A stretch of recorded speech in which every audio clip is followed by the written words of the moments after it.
Who was the last presidential candidate that promised black people anything? Black people vote because we are shamed into voting. There's something called ancestral shaming. You know what ancestral shaming is? If you don't vote, you turning your back on Fannie Lou Hamer. If you don't vote, you turning your back on Coretta Scott King. If you don't vote, you turning your back on Medgar Evers. If you don't vote, you turning your back on Dr. King and all them ancestors who struggled and died and went to jail. No, ninja.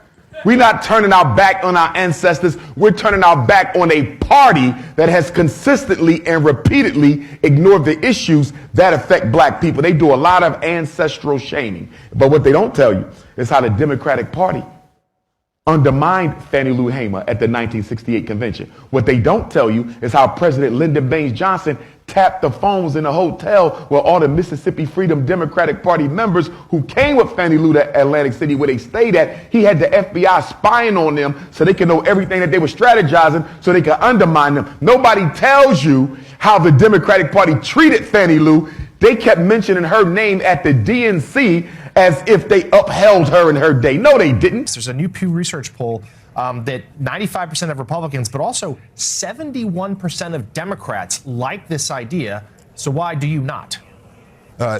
It's Jim Crow 2.0. And I called it Jim Crow 2.0, and the right wing went nuts all over the internet. That's because they know it's true. What they're trying to do here is the same thing that was done in the South for decades to prevent people of color from voting. For instance, if you change, you're a woman who got married and changed your last name, you won't be able to show ID and you'll be discriminated against. If you can't find a birth certificate or a proper ID, you'll be discriminated against. This is vicious and nasty. And I said to our Republican colleagues, it will not pass the Senate. You will not get a single Democratic vote in the Senate. We're not reviving Jim Crow all over the country. And when the American people hear what exactly it is doing and what its intent is doing, they're going to be against it as well. Do you have an opinion on voter ID laws? Yeah, they're usually pretty racist and they're bad. I think voter ID laws are a way to perpetuate racism. Would you go as far as say those laws are racist? For sure.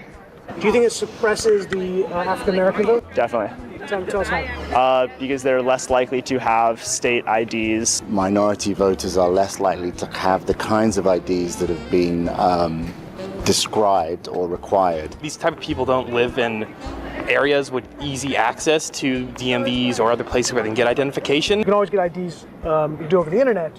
Does that also make it difficult for black people in particular? Yeah, you have to have access to the internet. You have to be able to pay an internet service provider for certain fees. Do you think that's harder for black people to go online? Well, I feel like they don't have the knowledge of how it works. A lot of people have smartphones, but you might not have data. For most of the communities, they don't really know what is out there just because they're not aware or they're not informed. I also think there's a repression of black voting with how if you're a convicted felon, you're not allowed to vote and everything. And when you look at swing states like Florida, that's a huge population of the African Americans. A lot of controversy revolving around this, but I think this is about making it easy for illegals to vote. But imagine this.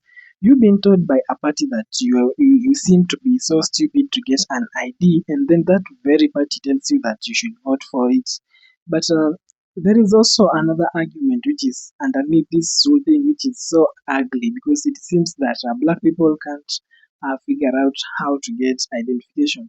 Well, that's something which is so absurd, because this whole thing assumes that these people can't actually go online. It assumes that they can't stand on these same DMV lines, and they can't even show any kind of participation when it comes to online matters. And that's not actually protection, it is disrespect towards black Americans. Now I'm here in East Harlem to ask black people their thoughts on what you just heard. Do you have ID normally? You carry ID around? Yes, I have state ID. Do you carry ID? Yes, I do. Do you know any black person who doesn't carry ID? No. Everyone that I know has an ID. Why would they think we don't have ID? That's a lie. Why would they say that? Do you have ID? Yes. Because I have my ID and my friends have their ID, so we know what we need to carry around. Everybody that I know have ID. That's one of the things you need to walk around with New York with, an ID. Do you know any black adult who does not have ID? No, I don't. Is it a weird thing to even say that? Yes, it is. What is this? Some type of trick candy camera? Something I like know, that? right?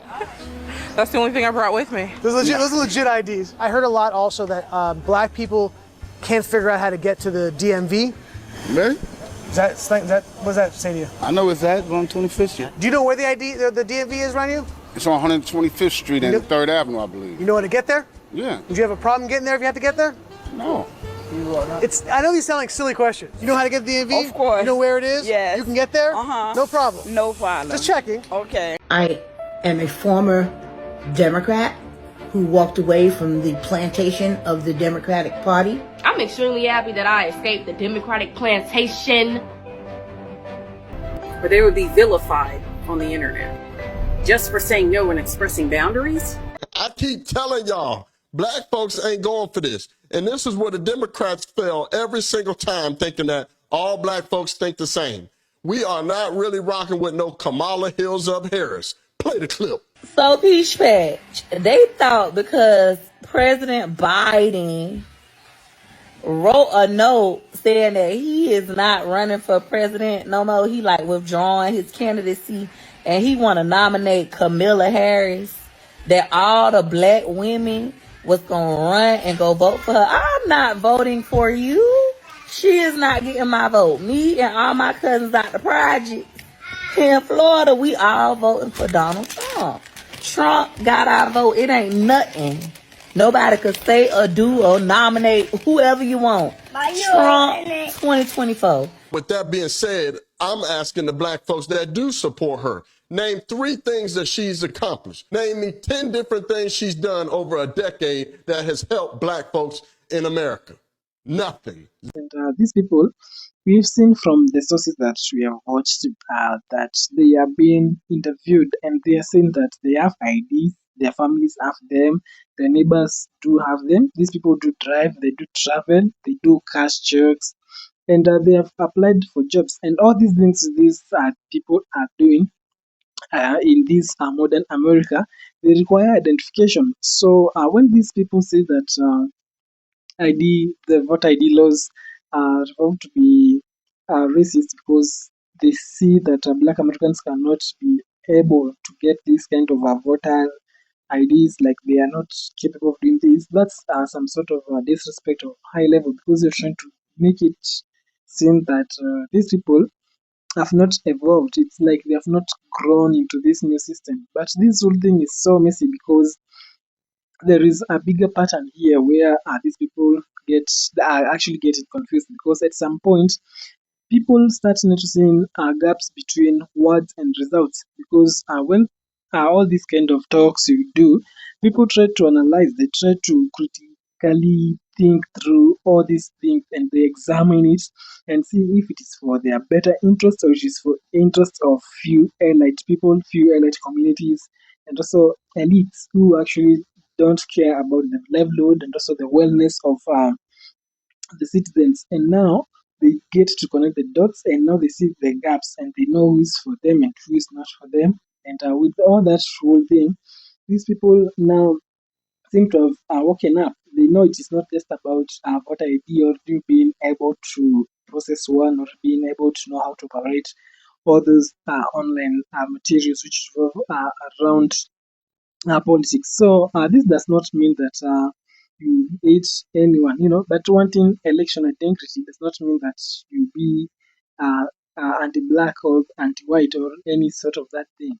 But now, rejecting the idea that black Americans are incapable of obtaining that identification, it is not actually a betrayal, but they are terming it as if it is some self-respect. But when you think it through, how is it that you're trying to lower the IQ of these people who have supported your party, who have been the diehards, even when you don't deliver the promises they've been there, they have been supporting you all along, and now you try to sabotage them right now, you try to betray them at the moment which they need you the most. Well, that caused a lot of internet concerns and people are talking about it so widely. Let us know what you think about this whole thing in the comment down below. Engage by telling us your views, your stand on the same. And also, if you've not subscribed to our channel, you can do so by You can support our channel by subscribing.